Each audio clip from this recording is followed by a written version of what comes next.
आगे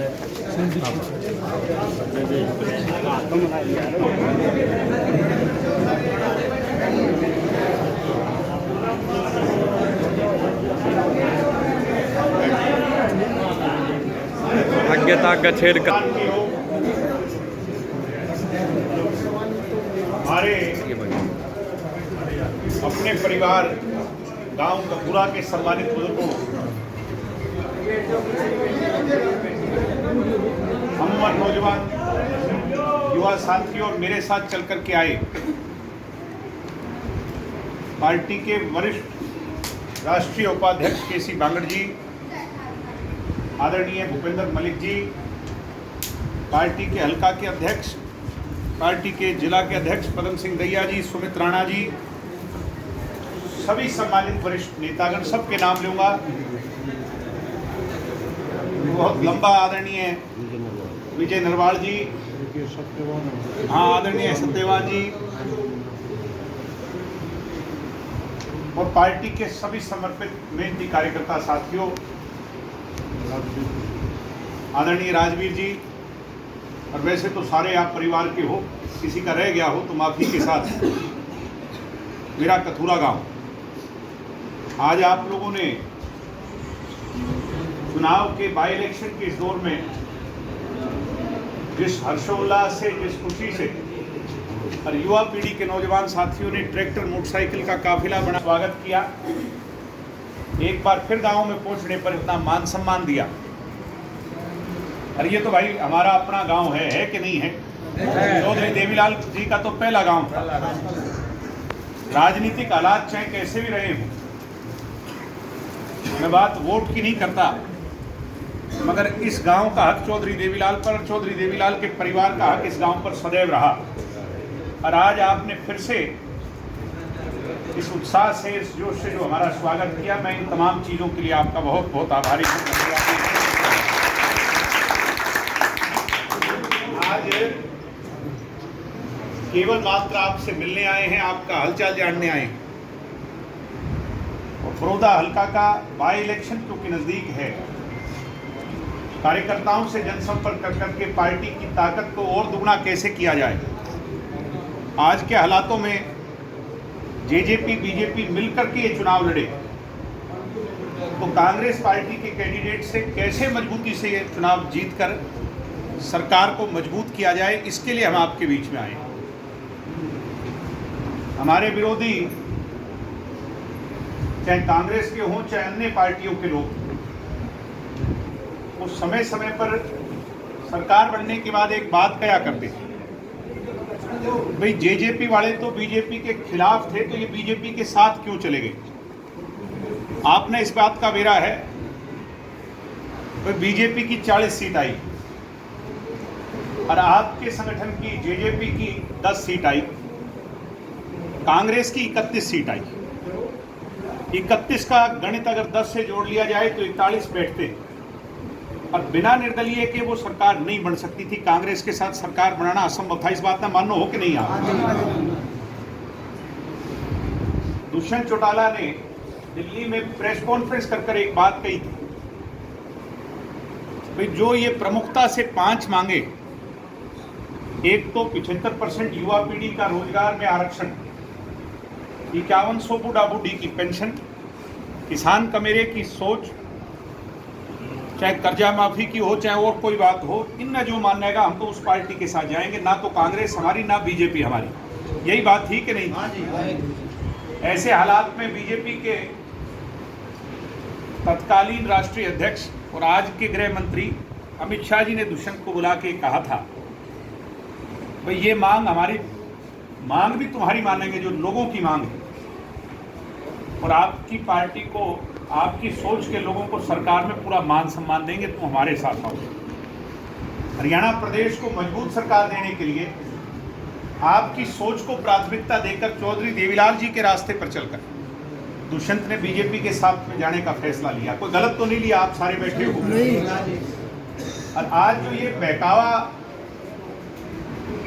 कांग्रेस के लोग पीछे से कर रहे थे, वे 75% वाली बात का क्या रहा, तो दुष्यंत ने तो एमपी रहते हुए, हिसार से एमपी थे जब, विपक्ष में होते हुए भी आपकी आवाज़ को, आपकी पगड़ी को, आपकी सोच को कभी नीचा नहीं होने दिया। उस बात का परिचय फिर दिया कि किसान पुत्र होने के नाते और युवा का साथी होने के नाते आपकी लड़ाई लड़ी और 75% वाली बात मंजूर करवाई कि नहीं करवाई बैठे हो। सिर्फ गवर्नर का, राज्यपाल का हस्ताक्षर रहना बाकी है। जिस दिन वो हो जाएगा और वो नहीं हुआ तो तब तक इस विधानसभा के सत्र में परसों जो शुरू होगा उसमें अध्यादेश लाकर, इसको मंजूरी दिलाकर आपकी वो 75% वाली बात भी दुष्यंत पूरी करवाने जा रहा है, जो कि बहुत बड़ी बात है।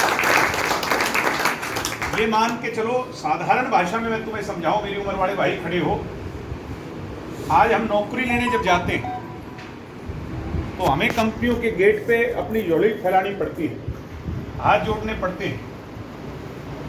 ऐसा समय आ जाएगा अक्टूबर नवंबर, जब भी ये मंजूर होगा कि कंपनी वाले आपके गांव की गलियों में घूमकर झोली फैलाकर ये कहेंगे कि हमारे यहाँ नौकरियां खाली हैं और दुष्यंत का जो कानून है, इस कानून के तहत तो हमारे यहाँ काम कर लो। ऐसे हालात पैदा हो जाएंगे। पीछे से एक बात की चर्चा खूब चलाई कि 250 रुपये पेंशन का 250 बढ़ाए करने 5100 थे और खूब बदनाम करने का प्रयास किया। आज सारा गांव राम यहाँ खड़ा है। मैं आपसे पूछना चाहता हूं, भाई ये 10 हमारे एमएलए हैं, अगर यही आपकी पार्टी के 10 की बजाय 46 एमएलए होते जेजेपी के, तो क्या दुष्यंत चौधरी देवीलाल जी की तरह उनकी तर्ज पर कलम उठाकर उसको 5100 करता कि नहीं करता? मैं आपसे पूछना चाहता हूं। मगर इस बात के लिए आप बेफिक्र रहिए कि हम इस सरकार में शामिल आप लोगों के काम के लिए हैं। 5वें साल के अंत में जब हम आपसे वोट मांगने आएंगे तो ये हमारा वादा आपसे है कि बूढ़ा बूढ़ी के हाथ में उससे पहले 5100 रुपये का पेंशन का वादा। पीछे आपकी मंडी गेहूं की खरीद की जब बात आई, कोरोना को देखकर आपकी मंडियों को दुगुना करने का काम दुष्यंत ने किया, 5 गुना करी, 400 से 1800 करी कि नहीं करी? मैं मानता हूं कि क्योंकि पेमेंटों में कुछ 5 दिन की, 4 दिन का कोई विलंब हो गया होगा, मगर उस दिन के बाद उससे सीख लेकर आपके बेटे ने ऐसा कानून दुष्यंत ने बना दिया कि आने वाले समय में अगर किसान की फसल को कोई एक दिन भी उसकी एवज में उसकी पेमेंट में डिले करेगा, लेट करेगा, तो उसको सूद समेत ब्याज देना पड़ेगा। ये कानून भी इस विधानसभा में पारित हो जाएगा साथियों, जिससे किसान के साथ अर्थात भूपेंद्र हुड्डा जी ने जब भी आपके बीच में वोट मांगे, चौधर के नाम पर मांगे, और वो चौधर चुनाव की चौधर होती थी, उसके बाद वो सूखी चौधर बन जाया करती 5 साल। यानी आपके बीच में मैं थारा अर्थाम मारे का नारा देकर आपको सिर्फ ठगया है इस कांग्रेस पार्टी के लोग। और आज बीजेपी और जेजेपी का जो गठबंधन है, इसका जो कैंडिडेट आपके बीच में जो मर्जी आएगा, कैंडिडेट कोई भी हो और चुनाव का सिंबल कोई मर्जी हो, मैं तो आपसे यही प्रार्थना करूंगा कि सरकार में, राज में आज हिस्सा डालने का बहुत अच्छा अवसर बड़ौदा के लोगों के पास आया है। इससे पहले जो विधायक थे वो एक महान व्यक्ति थे, शांत स्वभाव का बहुत बढ़िया आदमी था। मैं ये नहीं कहता उनमें कोई कमी थी चौधरी भूपेंद्र हुड्डा की दोगली सोच में कि किलोई के काम जो कराने की बात आती थी तो कोई कसर नहीं छोड़ी, मगर बड़ौदा जो सीमा लगती है उसके साथ सदैव दोगला व्यवहार किया। आज मैं आपसे यही गुजारिश करूंगा कि आप अपना बहुमूल्य वोट जेजेपी बीजेपी गठबंधन का जो कैंडिडेट आए उसकी झोली में डालकर उसको ताकत देकर यहाँ से भेजें। जहाँ राज में हिस्सा आपका होगा, वहीं मुख्यमंत्री और उप मुख्यमंत्री के साथ आपका विधायक बैठकर आपकी बातों को मनवा पाएगा, काम करवा पाएगा। और पीछे कोई कमी रही है उसको भी हम आपके मिलजुल करके दूर करेंगे। मैं भी आपके बीच में चुनाव लड़ा हूँ और ये जिम्मेवारी मेरी भी है कि आने वाले समय में आपकी कोई सरकार के नाते जो जिम्मेवारी पूरी करनी होगी, आपका वकील बनकर उसको भी पूरा करवाने का काम करूँगा। ये हमारा अपना गांव है, हमारा अपना परिवार है। आज तो सिर्फ आपसे मिलने, आपसे वोट की अपील करने, आपका हालचाल जानने आए थे। आप आए, आपने मेरी बात सुनी और ये मौका हमें दिया। आपका बहुत धन्यवाद। जय हिंद, जय भारत।